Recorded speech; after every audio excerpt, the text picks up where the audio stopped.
Hello' everyone.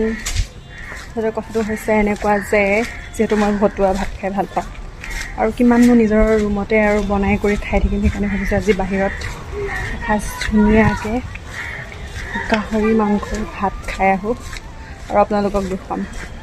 খাবলৈ মন যোৱাৰ লগে লগে যিহেতু মই গুগলত ছাৰ্চ কৰিলোঁ যে আটাইতকৈ ভাল পৰ্ক থালি ক'ত পোৱা যায়, তেতিয়াই মই নামটো পালোঁ যে দ্য টেষ্ট অফ মাজুলী। তাত গৈ মই মাজুলী স্পেচিয়েল পৰ্ক থালিটো অৰ্ডাৰ দিলোঁ।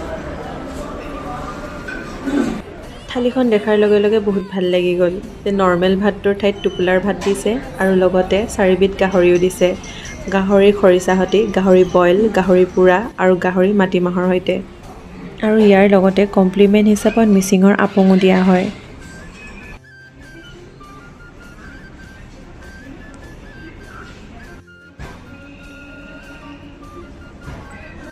চ' গাইজ, খাই বৈ এতিয়া যাবলৈ ওলালোঁ। একদম ইমানেই খালোঁ, মানে মোৰ পেটত পানী অকণ খাবলৈও জেগা নাই।